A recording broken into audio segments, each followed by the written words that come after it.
Dr. Rossi. Oh, hello, Betty. How are you? Something I can do for you? Mother isn't here? No, she left about a half hour ago to go up to Greenville. Oh, I was afraid of that. Wait a minute. Don't go. Tell me what you've been doing with yourself. Nothing much, just marking time. Marking time until what? I wish I knew.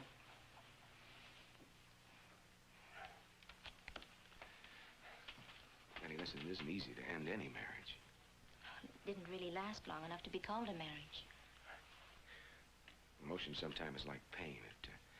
The intensity has very little to do with the duration. Well, no, it's more than that. I don't know where I've been. I don't even know where I'm going. Or maybe it's where I belong after all. Where is that? A place where the people who live in glass houses throw parties instead of stones. And will you still be stoning yourself there? Doctor, help. She cut her arm. No! Honey, how can the doctor help you if you won't let him? Come on. Mama! It's all right. It'll be fine. Quick.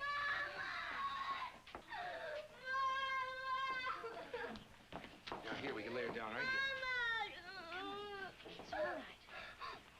Here, lie down. This way. Mama! Mama! Hey. Mama! Listen, if your mom is Mrs. Lunchpocket, she's right out there. That's what she told me. She said, my name is Mrs. Lunchpocket, my little girl's name is Marcibel. I distinctly heard. Your Holiness? Yes. You are Marcibel Lunchpocket, aren't you? No, Lucy Adams. Lucy Marcibel Lunchpocket Adams? That's quite a name. No, just Lucy Adams. Ouch, that hurts. Just Lucy Adams, ouch, that hurts? I see. You know, that sounds like the name of an Indian princess. Are you one? No. What's your name? I'm Betty. I ran my sled into a tree. You certainly did, young lady. Now we're going to have to take you on a little trip and take a couple of pictures of that little egg on your head there. Will you be there, Betty?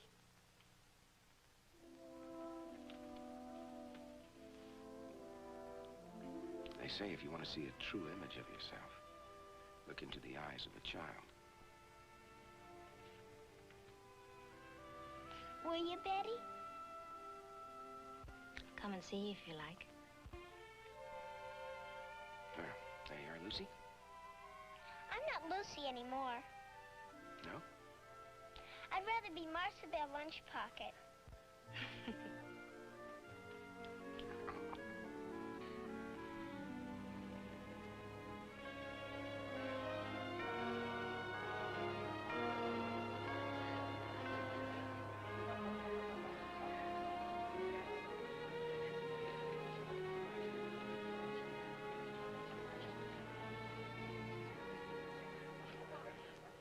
There, you see, nobody lived happily ever after. It was a depressing ending. It was an honest ending, not like the fairy tale endings you see at a Peyton Place movie house.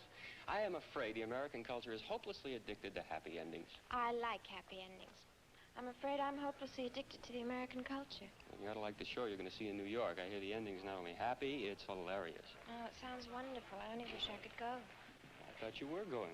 No, there was a notice on the bulletin board that said only regular students could go. Well, don't worry about that. As a tour leader, I can get special permission for you. Really? Do you think you could? No doubt about it. Allison, what about your mother? Do you have her permission? Well, I haven't asked her yet, but I don't think she should object. It's sponsored by the college. Oh, the mother-hen instinct can be very strong at times. I don't think you should be so sure about it until you talk to her. Well, if she has any serious doubts, I'll simply remind her that she was my age when she went to New York all by herself.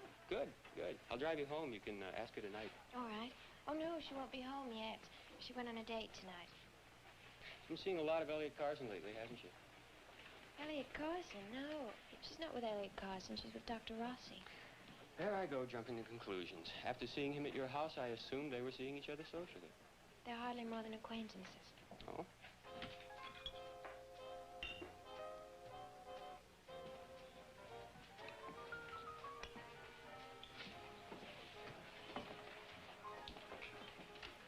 I was hoping you'd enjoy this evening.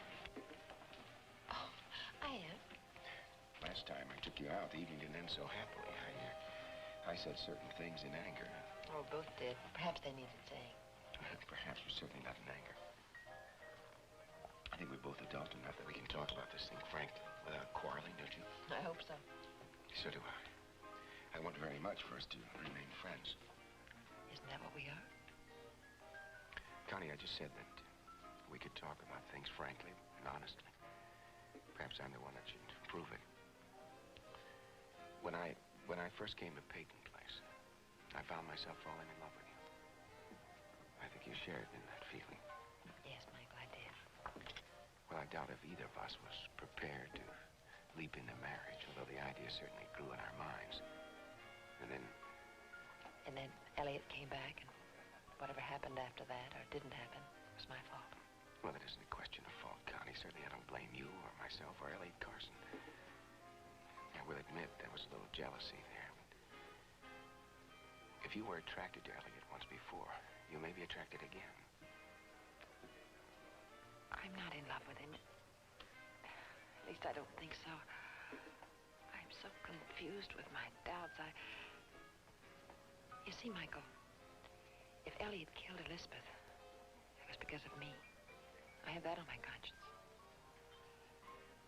You've done a long penance. Before Allison was born, I thought of her as my punishment. But instead, she's become my salvation, really. She's a wonderful girl. Yes, she is. She must never be destroyed by the knowledge that she's the child of a convicted murderer.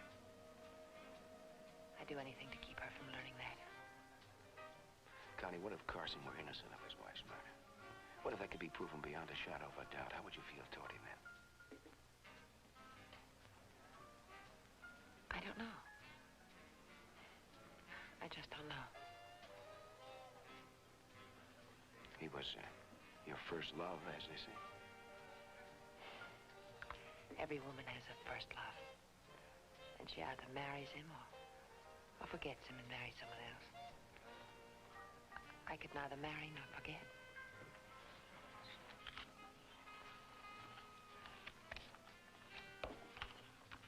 Thank you. Prince. Happy birthday.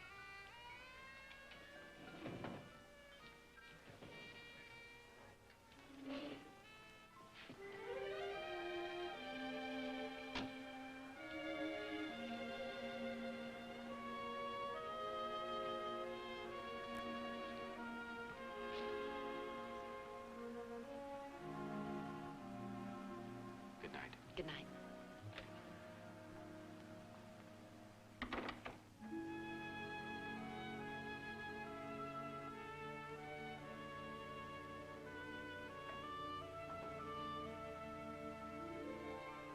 Hi.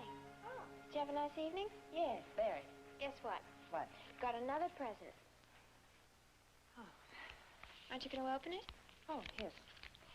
Were you here when this came? No, it was on the doorstep when Mr. Hanley brought me home. Doesn't it say who it's from? No, there's no card. Let's see. The Poetry of Love. Where do you suppose it send you a book of poetry? I don't know. You know, we should both get to bed. It's late. Mother, I've been waiting up to ask you something. Yes, what? Well, the College Drama Club is going to New York for a theater weekend. I've been given special permission to go, if you'll let me. Can I go, please? I don't know. I'll have to think about it. We'll be properly chaperoned. Mr. Hanley's coming. Paul Henley? He's going to chaperone? He's the drama club faculty advisor.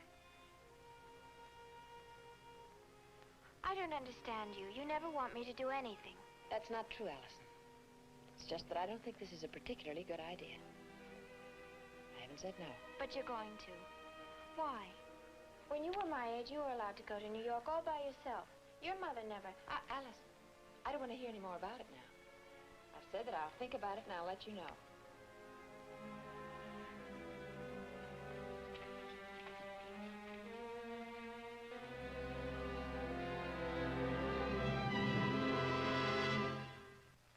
Preview from the continuing story of Peyton Place. Well, I suppose you're right, but the damage is done now. I came here to ask just one thing, Les. No more damage. Not to my daughter. I have a right to know. You do not. If your mother wants to tell you something, she will. And if she doesn't want to tell you, she darn well doesn't have to. You are a grandfather. Allison Mackenzie, your granddaughter. No.